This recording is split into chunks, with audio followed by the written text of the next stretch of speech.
Bismillahirrahmanirrahim. Assalamualaikum warahmatullahi wabarakatuh. Kepada yang terhormat Bapak Ibu Uji Kinerja PPG dalam jabatan PEX 2 tahun 2024. Perkenalkan, nama saya Erik Rasyanto. Saya mengajar bidang studi pendidikan agama Islam dan budi pekerti di SD Negeri 011 Kembang Harum, Kecamatan Pasir Penyu, Kabupaten Indragiri Ulu, Riau. Sekaligus mahasiswa PPG dalam jabatan pada UPTK Winsuska dengan nomor induk mahasiswa 424115155835. Pada hari ini Jumat tanggal 31 Januari 2025, saya akan melaksanakan praktek mengajar di kelas 6 dengan materi Indahnya Ketetapan Allah. Berikut video pembelajaran saya. Selamat menyaksikan. Terima kasih.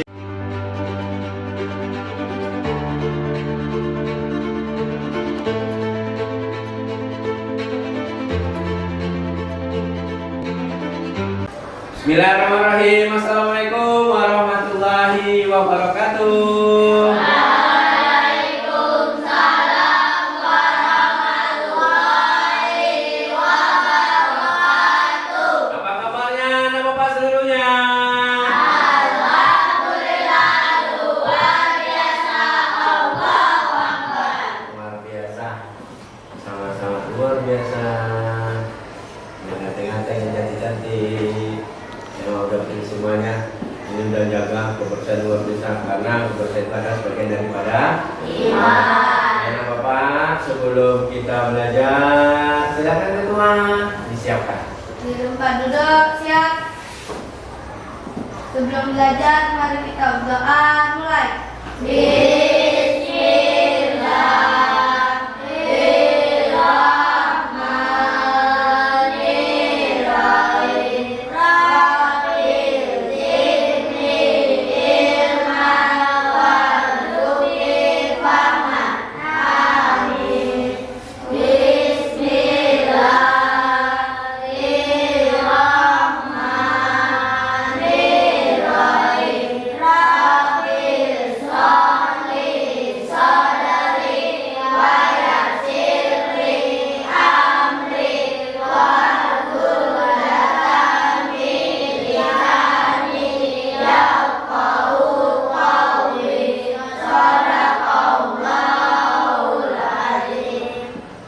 Dengan pembacaan doa tadi, apa yang menjadi keinginan kamu dari rumah menuju sekolah untuk apa?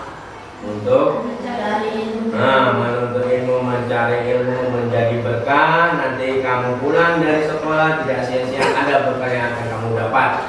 Dan semoga pembelajaran kita berjalan lancar dari awal hingga akhir.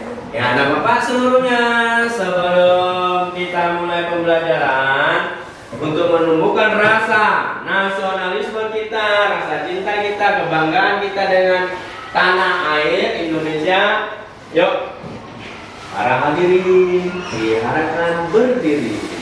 Kita menyanyikan lagu Indonesia.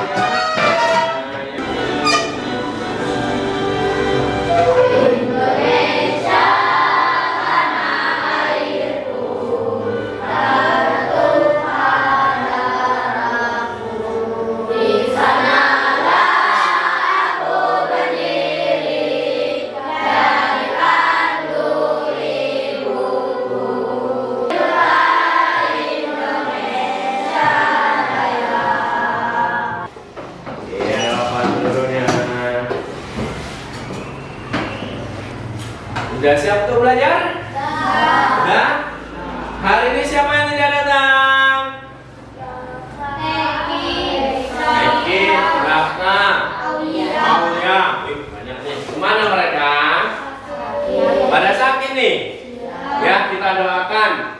Semoga yang sakit agar segera sembuh, ya nak, agar dapat mengikuti pelajaran bersama-sama. Nah, ini termasuk yang sakit ini. Nah, ini termasuk materi yang kita akan bahas pada hari ini. Ya, dikeluarkan perangkat tempurnya, bukunya, penanya, ayo dikeluarkan perangkat tempurnya untuk belajar. Kamu belajar kan? Dikeluarkan. Ya. Pada pagi hari ini materi pembelajaran kita adalah indahnya ketetapan Allah. Nah, di sini ada materi kita indahnya ketetapan Allah. Nah, ketetapan Allah ini sama seperti qada dan qadar. Ayo, apa yang kamu ketahui mengenai qada dan qadar? Ada yang bisa yang tahu? Pika? Qada dan qadar termasuk rukun iman. Oke, qada dan qadar termasuk rukun iman. Ada lagi yang paham yang tahu? Termasuk takdir. Termasuk takdir, qada dan qadar termasuk takdir. Oke. Ada lagi Fikri? Termasuk ketetapan Allah.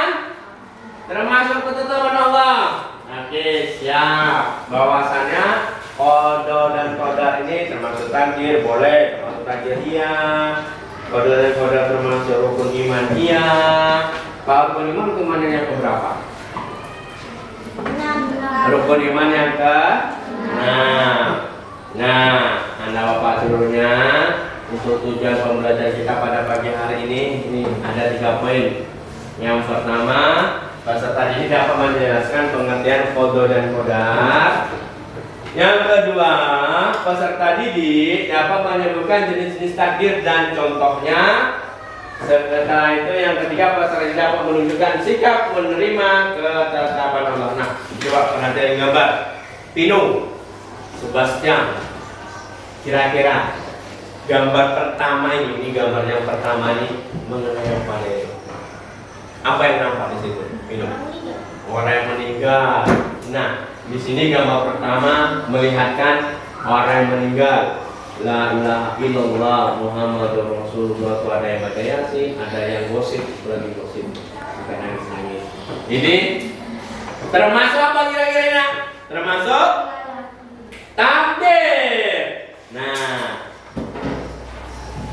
Iqbal, gambar kedua Bal, dia lagi gosip apa tuh? Bal. Nah, ini bapak anak lagi bertanya sama bapaknya, Pak, ini kata anaknya nih, Pak, kenapa ya kita ini ada yang kaya dan ada yang miskin? Nah, itu apa kata bapaknya? Iya nak.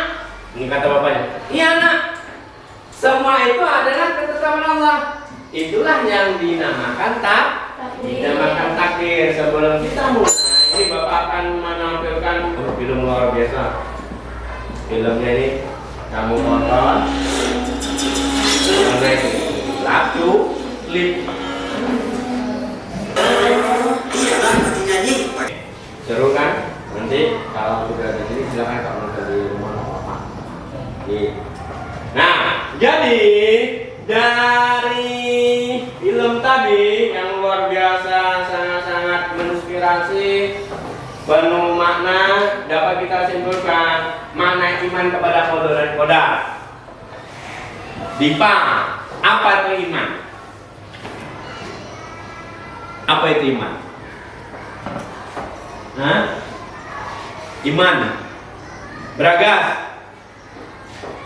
Iman. Kamu beriman nggak kepada Allah? Apa arti iman itu? Apa itu iman? Dapat. Beriman nggak kepada Allah? Apa itu iman? Iman adalah meyakini dengan sepenuh hati bahwa Allah Subhanahu wa Ta'ala.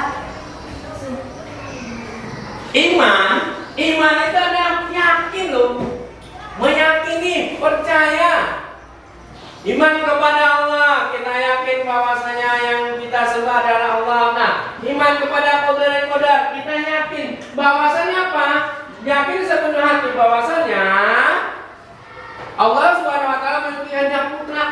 Allah Subhanahu wa Ta'ala memiliki kehendak mutlak atas segala sesuatu yang terjadi di alam semesta, baik yang berkaitan dengan takdir yang sebenarnya qada maupun ketentuan yang disebut sebagai qadar. Nah, apa itu qada? Qada menurut bahasa artinya ketentuan ketetapan. Sedangkan menurut istilah, qada ini adalah ketentuan atau ketetapan Allah. sejak zaman azali. Zaman azali apa itu? Zaman belum diciptakannya manusia, sudah ada ketetapannya, sudah ada, belum ada penciptaan, sudah ditentukan oleh Allah. Ini qadar. Sedangkan qadar, nah qadar ini menurut bahasa, menurut keseharian kita itu berarti kepastian, peraturan. Sedangkan menurut istilah, qadar ini adalah perwujudan dari qada. Perwujudan dari qada yang telah terjadi pada makhluknya sesuai dengan surah Al-Hadid ayat 57. Kita coba baca surah Al-Hadid ayat 57. Tuh.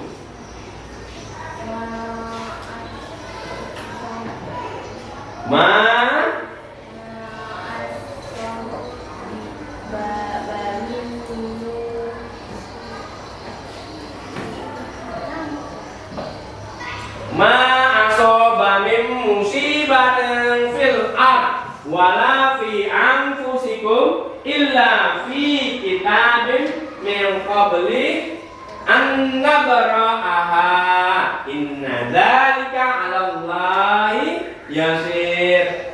Nah, artinya setiap bencana yang menimpa di bumi dan yang menimpa dirimu sendiri kepada kita, semuanya telah tertulis dalam kitab Lauhul Mahfuz. Kejadian terhadap diri kita, kejadian yang terjadi di alam semesta ini sudah tercatat di kitab Lauhul Mahfuz sebelum kami mewujudkannya.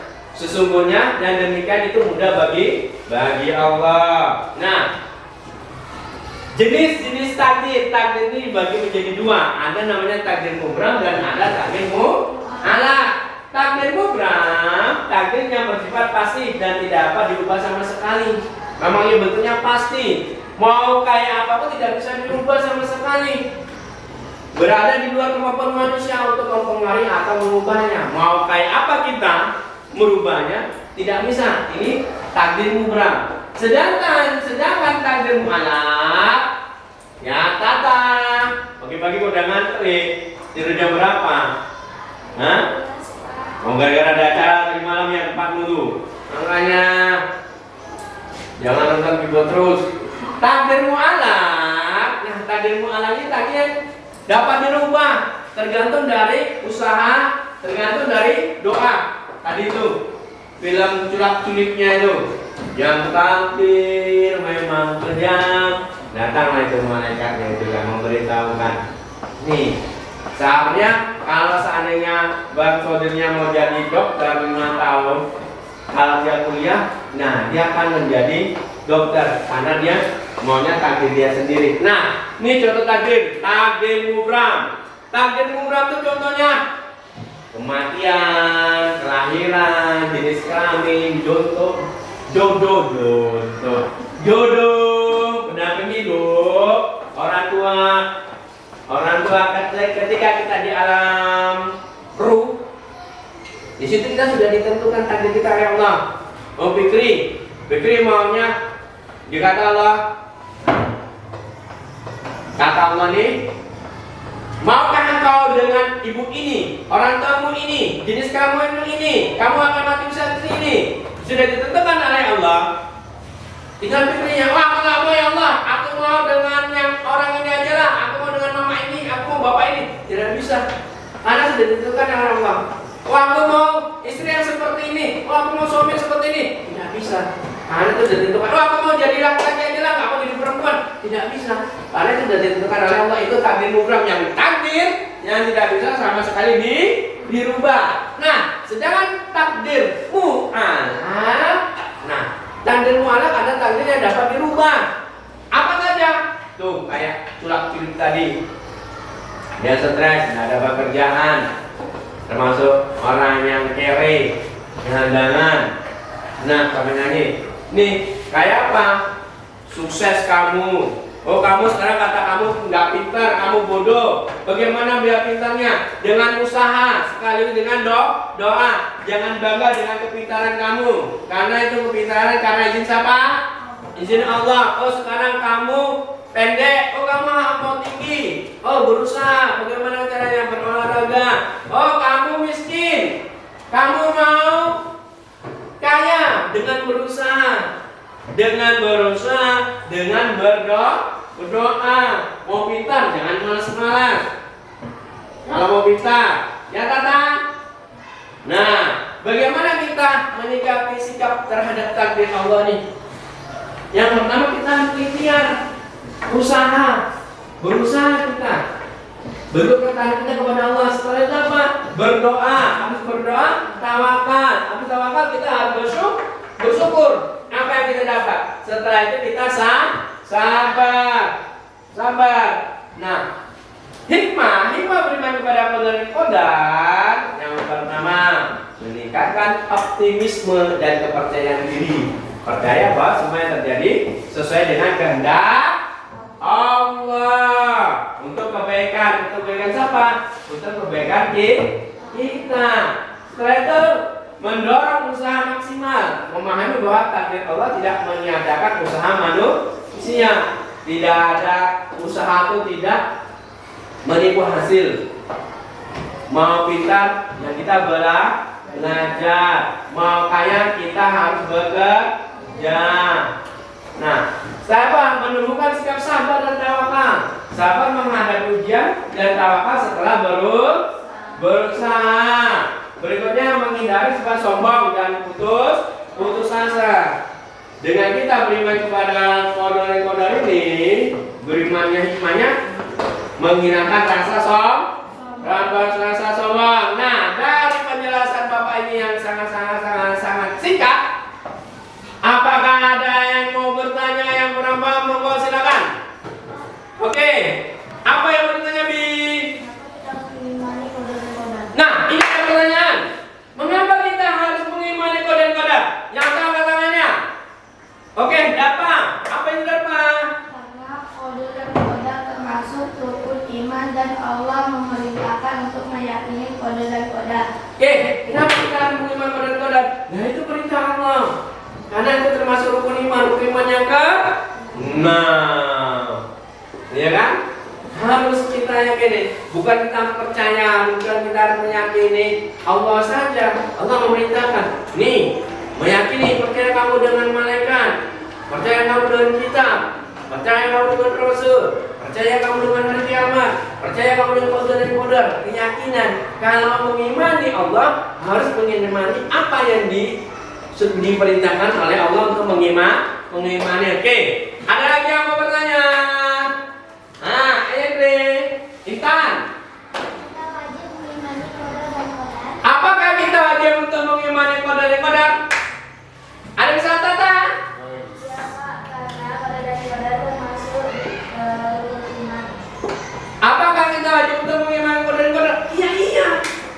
Sesuai dengan darpa tadi bilang, termasuk dia rukun iman, termasuk perintah Allah. Kalau kita tidak mengimani tidak mengimani qadar dan qadar, nanti kita tidak mengimani Allah. Ada lagi? Sudah cukup? Mengerti? Nah, sekarang tugas kamu nanti buat kelompok ini per kelompok tugas nih. Ini Bapak kasih aja, ini kelompok 1 nanti tinggal muter aja ya. Kelompok 2, kelompok 3, kelompok 4, kelompok 5. Tugas kamu sama-sama luar biasa, sangat simpel. Kita membahas mengenai indahnya ketetapan Allah mengenai qadar dan qadar. Tugasnya kamu wawancari kawan kamu.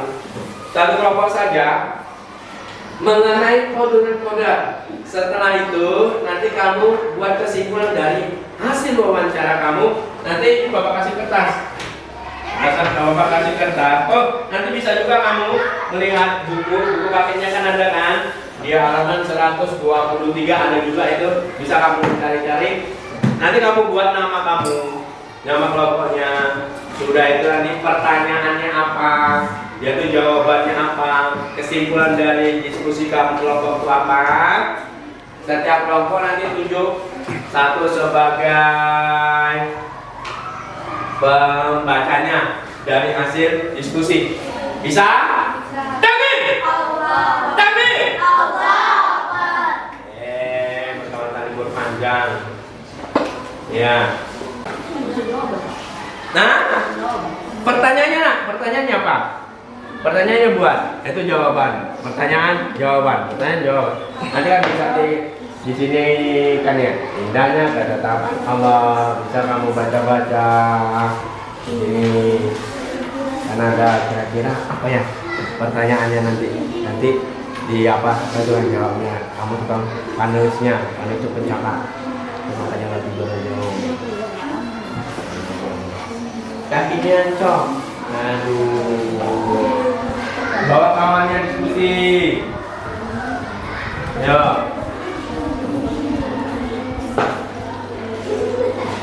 Udah.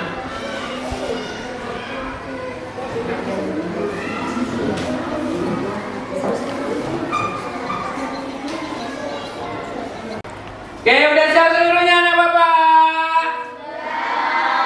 Oke, baik, kita mulai. Tadi kamu sudah diskusi dengan kelompok kamu. Sekarang waktunya untuk membacakan hasil diskusi kamu beserta kelompok kamu. Kita mulai dari kelompok 1. Oke, kelompok 1 dibacakan. Silakan berdiri menghadapnya ke sini. Kita oke, ayo. Dari kelompok 1 akan membacakan hasil diskusi kami. Suaranya yang lantang yang kuat. Oke, baca yang kuat. Apakah kamu pernah merasa putus asa dalam menghadapi takdir? Bagaimana mengatasinya? Jawabannya, pernah, tapi saya berusaha untuk kembali menguatkan iman dengan berdoa, membaca Quran, dan mencari motivasi dari orang-orang terdekat. Misalkan lagi gila, Tata dia tidak dengar deh itu, pada ngantuk deh itu. Nah, ayo. Bagaimana pandangan Islam tentang usaha dan doa dalam menghadapi takdir? Nah, Islam mengajarkan bahwa kita harus berusaha semaksimal mungkin dan selalu berdoa, karena takdir juga berubah dengan izin Allah. itu pertanyaan, ini jawaban. Oke, berikutnya. Jadi hasil diskusinya, bacakan hasil diskusi kamu tuh.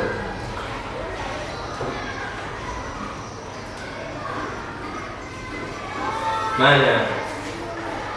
Hasil diskusi kamu mana? Oh ini. Nah, bacakan.